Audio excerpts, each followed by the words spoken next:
What if the coach you trusted to hone your child's skills was secretly scripting a nightmare, and you only discovered the final chapter when it was too late? How does a simple whistle on a quiet soccer field become the last sound a child ever hears?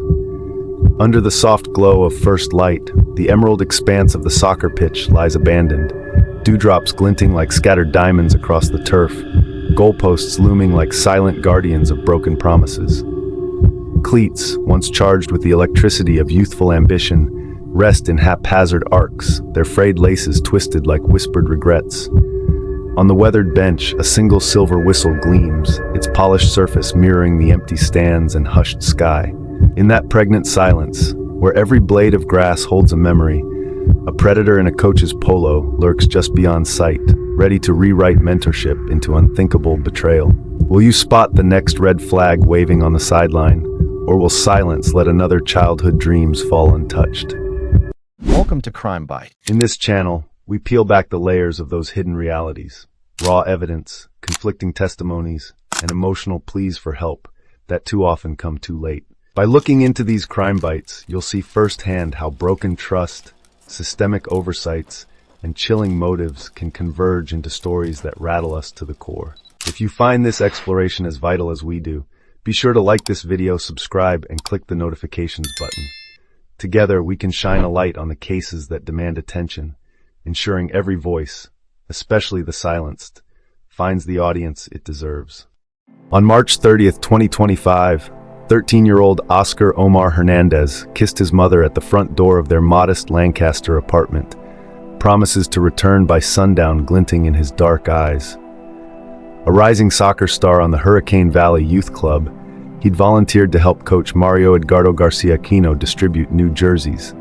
5 minutes on a southbound Metrolink train to Oxnard, but Oscar never made it to Jersey night. By 8 p.m., frantic texts to Coach Mario went unanswered.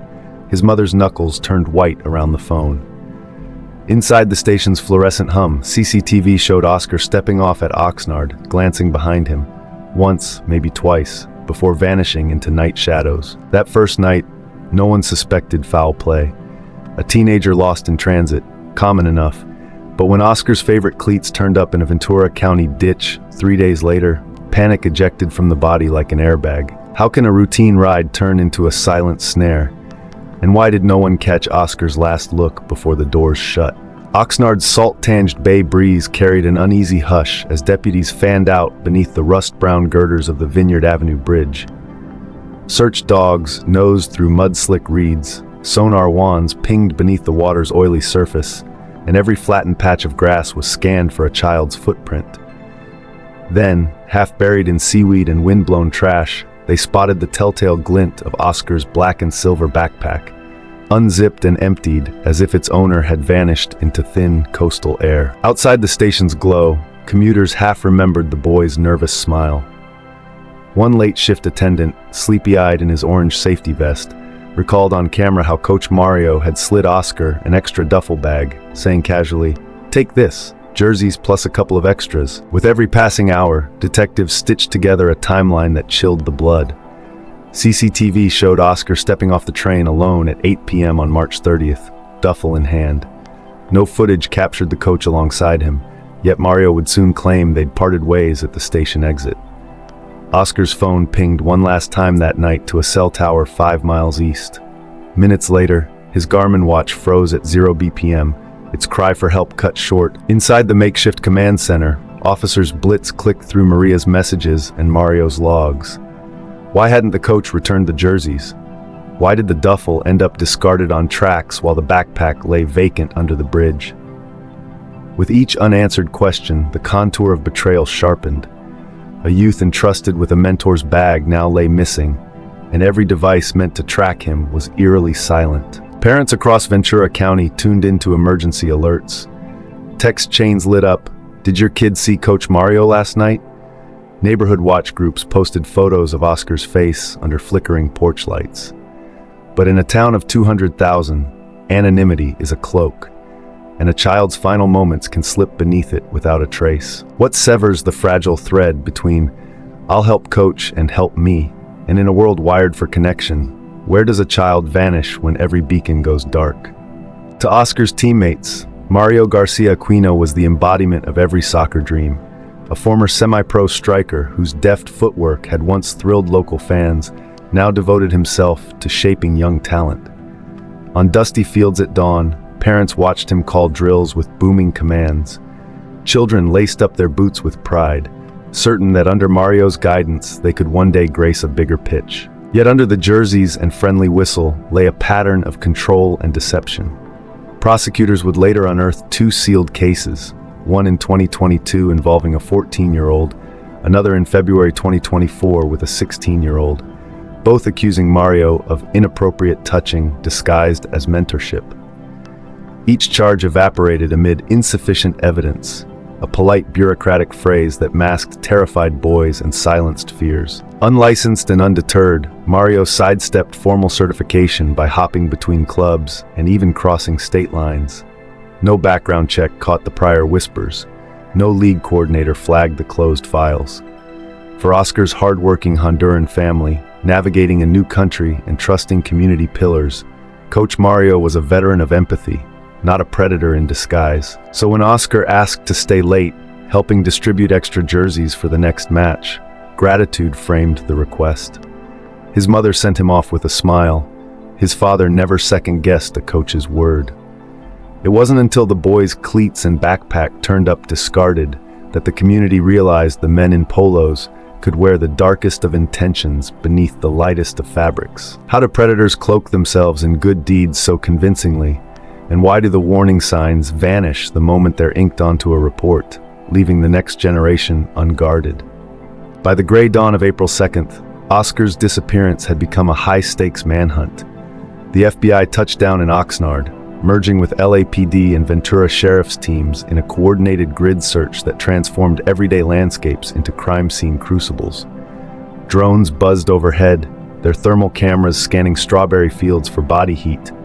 Dive teams plunged into drainage culverts, nets skimming murky currents. Crime scene technicians swabbed every foot of asphalt, every tuft of grass, hunting for hair, skin cell smears, and stray footprints. Then came the breakthrough.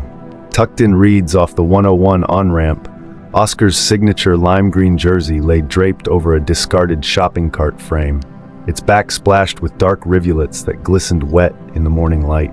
Forensic analysts lifted the collar and found a partial fingerprint, one that matched the smudged arc on Mario Garcia-Aquino's battered coaching clipboard.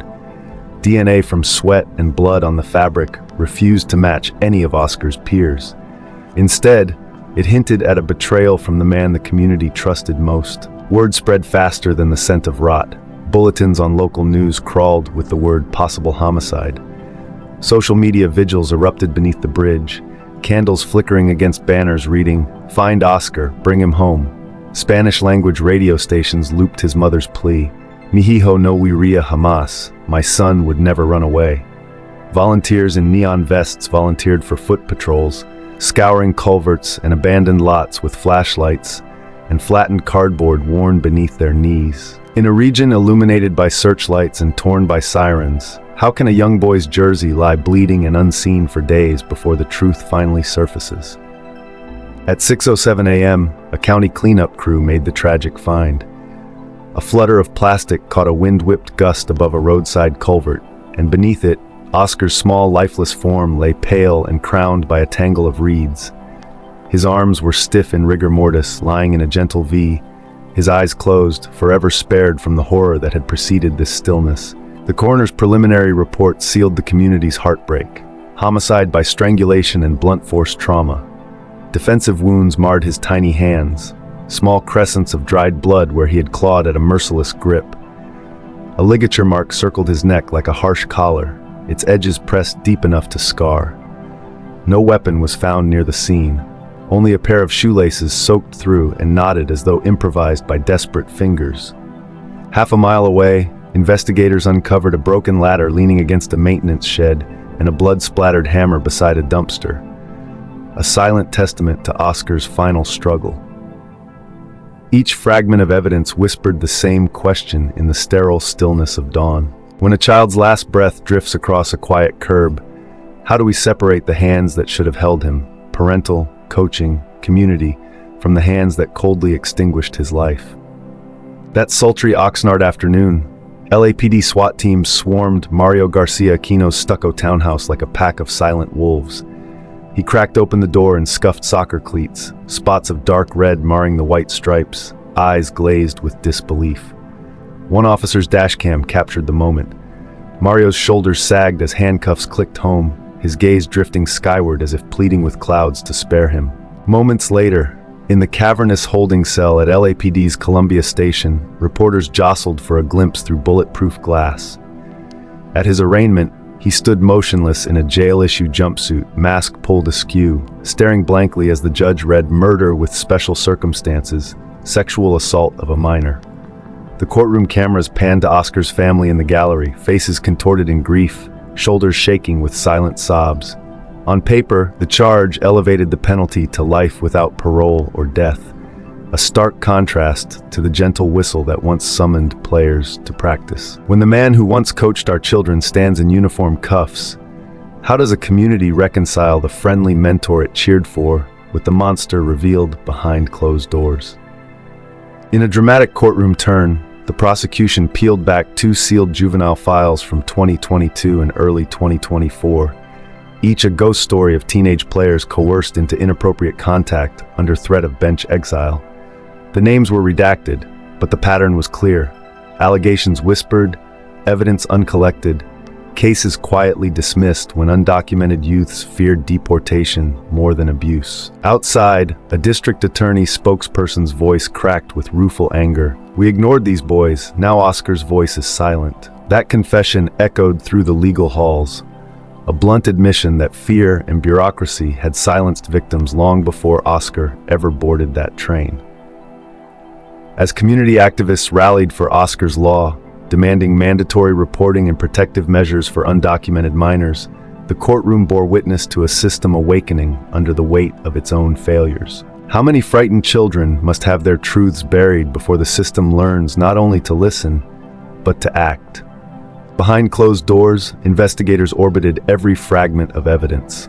Cell tower pings tracing Mario's last location with Oscar's GPS faint bleed, credit card slips for late-night fast food runs that contradicted a coach's tale of straight home, and browser histories littered with grooming keywords. Each digital breadcrumb was a shout in the void, begging to be heard. Defense attorneys, sharpening their knives, honed in on one critical hinge, the cause of death report. They argued that Oscar's neck bruising could align with a fall from the station platform, not a deliberate strangulation. They flagged chain of custody gaps in evidence handling. Reasonable doubt, they whispered through motions. Meanwhile, the trial was calendared for October 2025 at the Los Angeles Superior Court, with jurors sequestered under a cloak of anonymity and strict no-contact orders. Witnesses would face protection details. Threats had already surfaced online.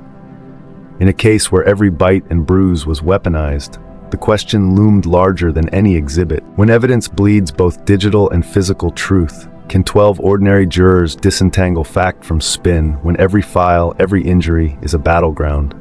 As twilight settled over Oxnard, the railway underpass beneath the Pacific coastline became a beacon of grief and defiance. Hundreds gathered, their candles lifting in a sea of trembling luminescence, while a local choir's plaintive Spanish verse drifted against the rumble of passing trains. Que no se pierda la voz de un niño. May a child's voice never be lost. A hastily arranged GoFundMe for Oscar's funeral soared past $120,000 within days. Each dollar a silent vow that his memory would ignite change. Fueled by heartbreak and righteous anger, community leaders penned Oscar's Law, a reform manifesto demanding mandatory reporting by any youth sports staff witnessing suspicious behavior, punishing non-compliance with felony charges, a live statewide database logging all allegations against coaches, accessible to parents, schools, and law enforcement in real time, sanctuary protections ensuring minor victims, regardless of immigration status, can testify without fear of detention. Within a week, the Lancaster City Council convened an emergency session under fluorescent lights, council members hawkishly citing Oscar's case as Exhibit A for systemic failure. Across Sacramento, state legislators began drafting bills to bar unlicensed coaches from all public and private sports programs. No more shadow mentors slipping through bureaucratic cracks. Yet as floor speeches erupted and legal drafts filled committee pages, a quieter question rippled through the assembled crowd. Will Oscar's legacy truly rewrite the rulebook, or will the wheels of bureaucracy grind his reforms into the same rust-colored dust that once hid his killer's footprints? Now confined in Men's Central Jail, Mario Garcia-Aquino awaits the October trial that will pit Oscar's mother, Maria Hernandez, against the man who betrayed her trust. But Maria refuses to sink into despair. Instead, she chairs Champions for Change, a nonprofit dedicated to protecting at-risk youth from predator coaches. Under her leadership, every local sports league, soccer, baseball, even after-school karate, has instituted FBI background checks and mandatory safe sports workshops for coaches, volunteers, and even parent sideline assistants. At practices, coaches wear Safe Sports certified badges. Parents log into a new Coach Watch portal before each season, verifying credentials and reading up-to-date reports on any complaints or investigations. School districts have dropped single vest downloads, replacing them with in-person training on boundary respect, digital grooming, and trauma-informed support. But Maria knows that healing isn't a bullet point in legislation. It's the pace of a mother's heartbeat as she drives home to a silent house. In her living room, Oscar's cleats sit atop a makeshift altar of framed photos, medals, and teal ribbons, each scuff a reminder of a dream that will never cross a finish line. As night falls outside, that small shrine glows in lamplight, beckoning every adult to a question more enduring than any statute. If lessons are truly written in the lives we lose, will Oscar's story forge an unbreakable fortress of protection? Or will the next predator simply slip through a different cleat rack? In the echo of candle flames and the rustle of reform bills, Oxnard holds its breath, determined that a child's silence will never again fade into the dark. Oscar Hernandez's voice may have been silenced forever, but his story still demands to be heard and acted upon. If tonight's investigation stirred something in you, now is the moment to turn outrage into change. Share your thoughts below. What reform do you believe would have protected Oscar? Have you ever come across a warning sign in youth programs? Raise your voice. Hit like to amplify this case beyond Oxnard. Smash. Subscribe to join our community of truth seekers. Ring the bell so you're first alerted when we expose the next hidden predator. Thank you for watching and for refusing to let silence hide another child's fate. Stay vigilant, stay vocal, and together we can build the fortress of protection Oscar deserved.